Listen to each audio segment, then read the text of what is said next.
Coming up, rock wallabies give us the runaround. That one jumped straight over me. There's seals and spills on the high seas. Now there's rain, wind, and big seas. And if looks could kill, I don't want to go near that either.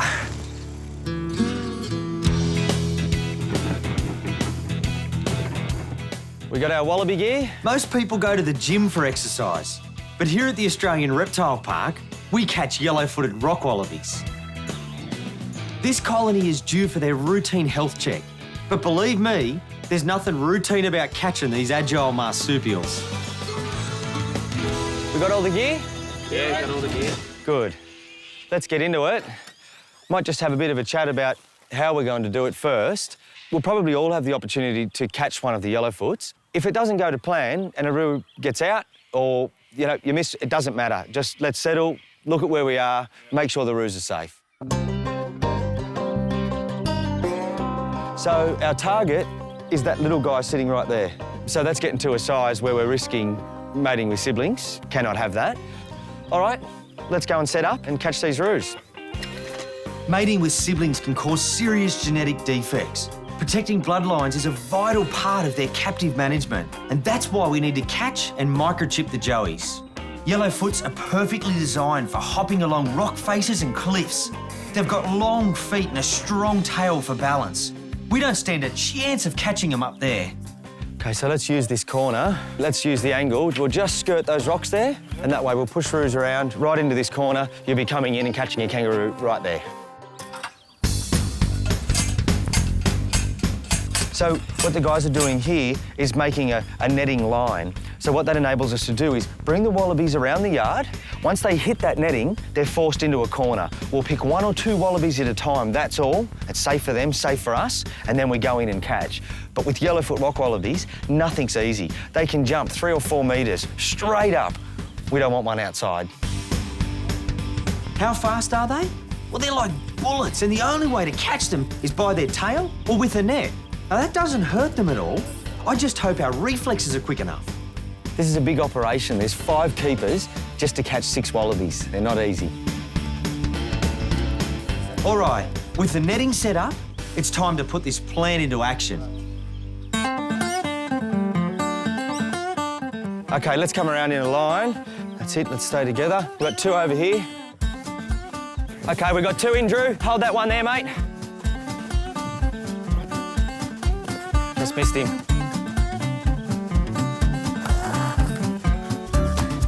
Okay, here they come. Okay, we've got one down. That one jumped straight over me. They're hard. That's him. Oh, it's okay, let him go.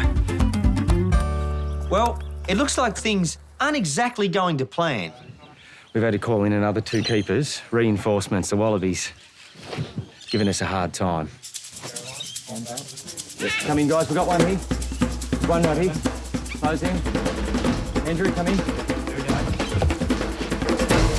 Got him. Watch your legs. Easy, Drew, easy. Well done, mate. Hey. Are you all right, mate? Yeah, all good. Thought you were a rock. Good on you. Well done, mate. Yeah, cheers. Putting the yellowfoots in sacks is like putting them in mum's pouch. It's dark, comfortable, and won't stress them out. Okay, next one, guys, same again. Come on. Come on. That's it, he's down. I'm in behind you, Drew. Oh, beat us all. We got one. We caught one in the net, missed the corner. Right, 1, 2, 3.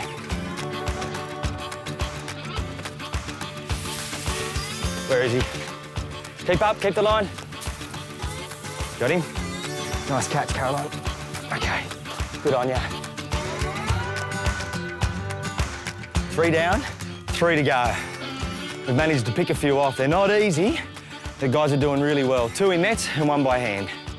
He's in here, so just let's hold back. Someone should support me a little bit more here. Just let me see if I can grab tail. I can.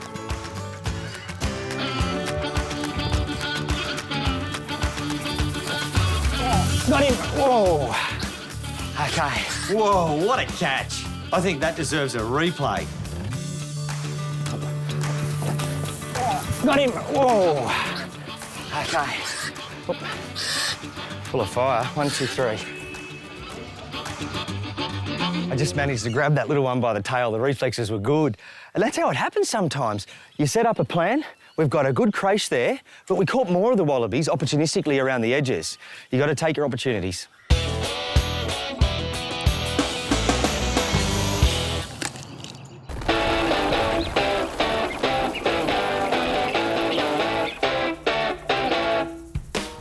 This is Tasman Island. It lies just off the southeastern tip of Tasmania, and it's a haven for wildlife. South of here is the Southern Ocean, a wild place where only the hardiest of animals and craziest of sailors venture. I'm heading out with Rob Pennicott, who runs wilderness cruises along the coast. Rob knows the waters around here better than most. He used to be a fisherman, but today he shows tourists the marvels of this spectacular coastline.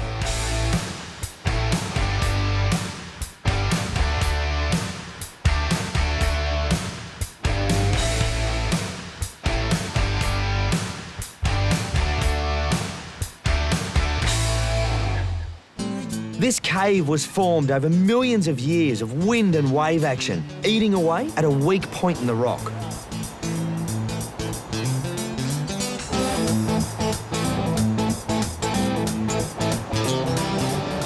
That's scary. We're right in the cave. That big surge comes through like that.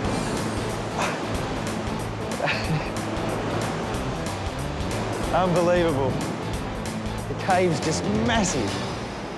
This is exhilarating stuff. Being able to get so close to the action like this is pretty special.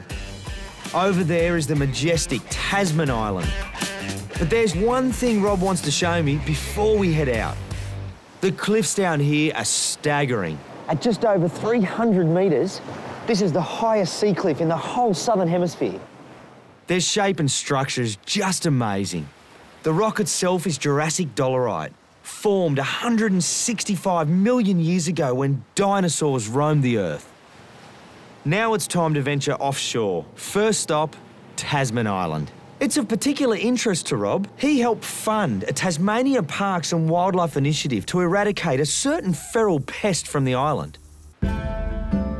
It sits 500 metres off the Tasman Peninsula, and it's home to short-tailed shearwaters, sooty shearwaters, as well as fairy prions.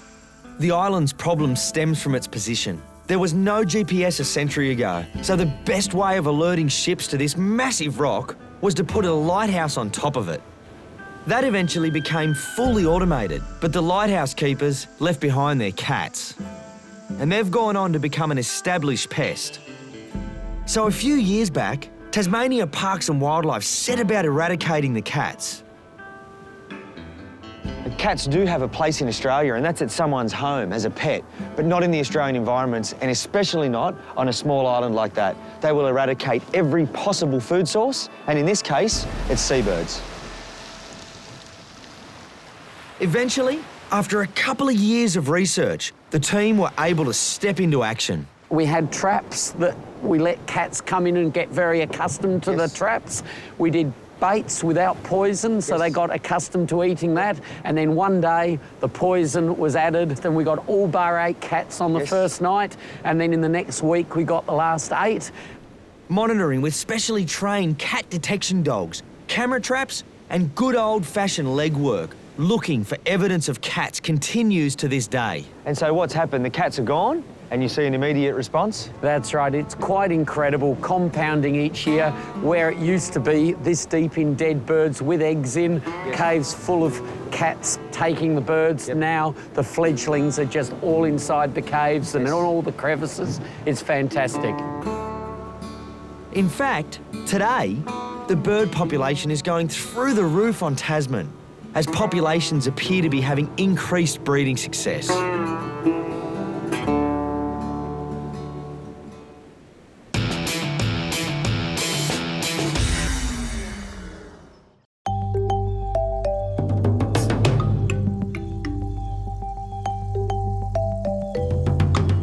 A visit to the tropics in Queensland wouldn't be complete without an encounter with a certain scaly reptile. Up here is a scrub python. It's Australia's longest python. Right over my head, and he's quick. This is a fruit tree. And it's pretty common to find them in fruit trees because this is where you get fruit bats. And he'll sit in here through the day. Now, he's not doing much through the daytime, just staying cool in the shade here. When it gets dark, bang, snake's got to feed. And being a python, and I can see it here, there's big heat-sensing pits along the top and bottom lips. And it's a constrictor. You know, and scrub pythons get big enough, well, maybe to kill a man, certainly a kid. Now, they get big because of the food they eat. Obviously, this one's eating bats, but they're known to eat wallabies, good-sized wallabies. They swallow it whole. They constrict it. Each time it breathes out, squeezes tighter until there's no breath left. He's looking down at me. He's just in the shade there. It's important for a big snake like this to stay cool through the middle of the day, not to warm up. That big body, if it gets too much sun, will overheat. They're pretty strictly nocturnal. And this scrubby's a smart one. He's here for an easy meal. Okay, he's on the move. And I'm gonna leave him right there. I don't want to disturb him too much. And that big head looking down at me, I don't want to go near that either. Unfortunately, the most common encounter people have with scrubbies is with the flat and lifeless kind. Lucky for this one, my eyes are peeled. I don't want to add to the numbers. I've just pulled over. This is a scrub python. That's in a bit of a dangerous situation because it's in the middle of the road. And you know, as big as that looks, it's only probably 1 year old. This is the longest Australian snake. Hello, mate. It's a bit of a cool night, but that tongue's flicking. It's out on the hunt. There's a heap of possums running around here. Now, I couldn't eat a big one just yet, but it certainly would take a small one. Oh, scrub pythons. They're cranky. This is a baby, but it's still having a oh, another one, look at that. I'm too big for you, mate. Hey, don't you bite me, please. And again, that mouth opens, that's a big gape. That's only because it feels a bit threatened.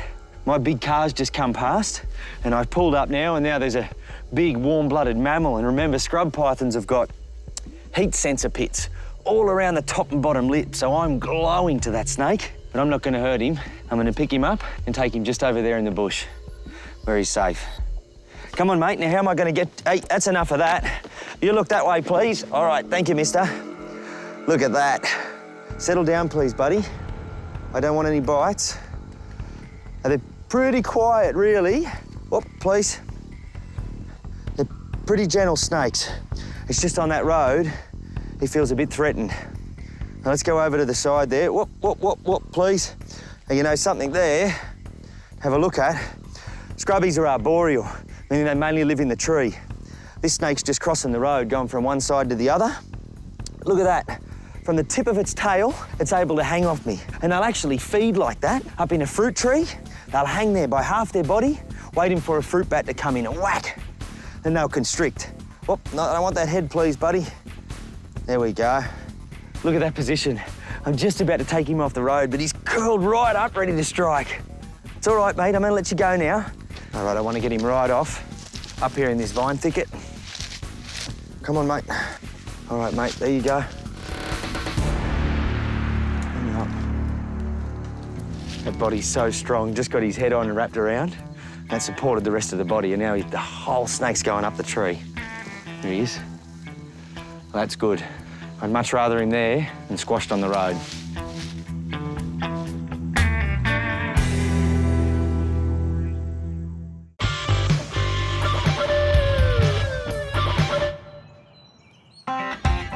That's it, let's stay together. We've got two over here.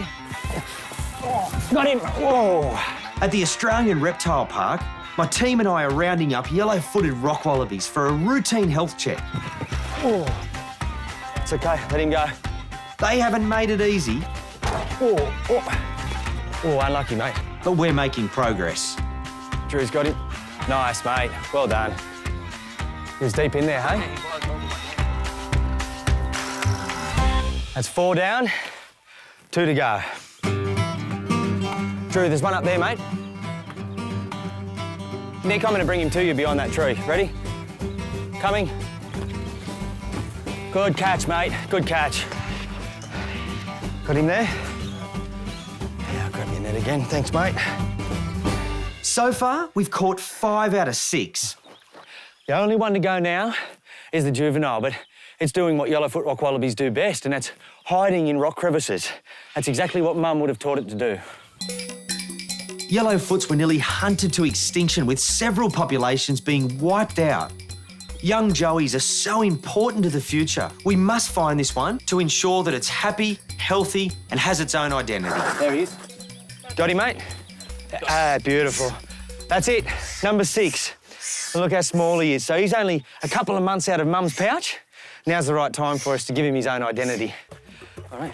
The reason we put them into the sacks is because all marsupials find it comforting to be dark and like they're in a pouch as a joey. So once we put him in there, like now, he's already settled. He'll be like he's back in Mum's pouch. All 6 wallabies have been caught and are sitting comfortably in their sacks. First, we weigh them. 8.95. Then, we scan for the microchip.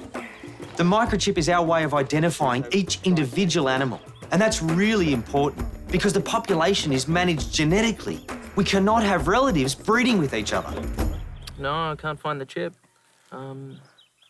It's the big boy. I mean, we've got scarring on the tail and it's our biggest Yeah, it's male. OK, I think we should just re-chip. Yep, let's do it. OK.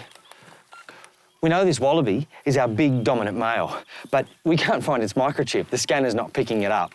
Now, we've searched all over the back and shoulders where the chips are, so the safest thing to do is just to put another microchip in.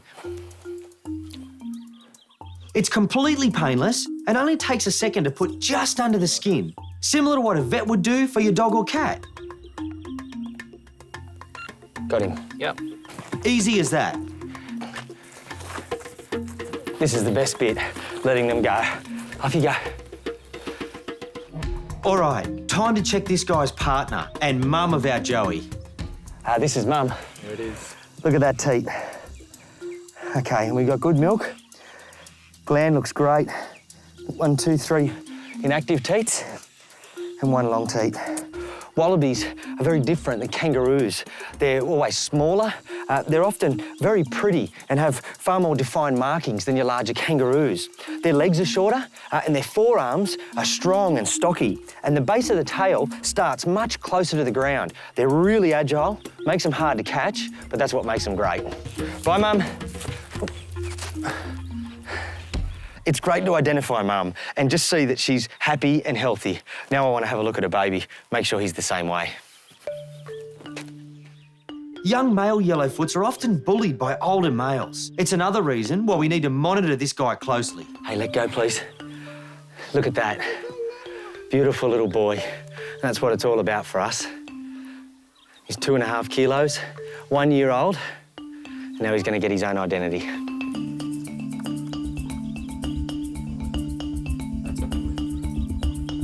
The future for this guy is helping his species. Yellow-footed rock wallabies are endangered. Now, he can't breed here in this group because his parents are here, but there are a number of institutions that hold yellow-footed rock wallabies. We work together to keep the species safe in captivity.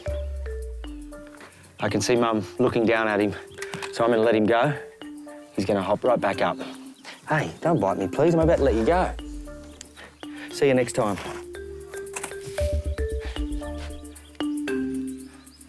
Back in his cave, and Mum's just up on top. She's looking down now. Well done, guys. That's a real success. No worries, mate. It's good.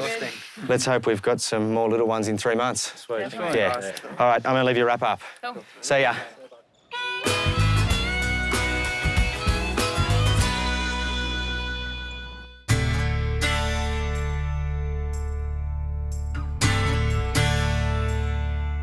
This is Tasman Island, just off the southeastern tip of Tasmania.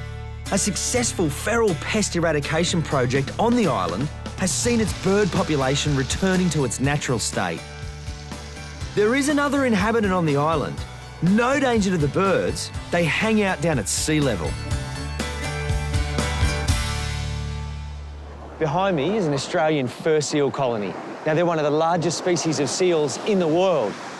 There's a few young pups there, not too young, and mainly females. The big males that can get up to 360 kilos, they're off in the ocean somewhere. To get to that size takes a lot of eating. And when it comes to hunting, seals are the masters. And when a surge of water comes up, the seals will use that and jump into the water. And when they go under, they can hold their breath for 5 minutes. Now, underwater, they are supreme hunters. Their whiskers are so sensitive. They pick up little electronic pulses left by fish as they swim through the water. They can go down 200 metres to catch their prey, which apart from fish, includes octopus and squid. But if you think it looks cold up here, it's nothing to the temperatures 200 metres down. But their bodies are well equipped. The Australian fur seal has 2 layers of fur, and that's simply to help them stay insulated, to stay warm. Now, it's time to head out to the open ocean. Next stop, Antarctica. And if you're lucky, you might just get accompanied out to sea by a pod of dolphins. These are common dolphins, distinguished by that hourglass shape that runs the length of their body. They'll travel the oceans in groups that can number in the thousands, feeding on sardines, pilchards, anchovies, and other small fish.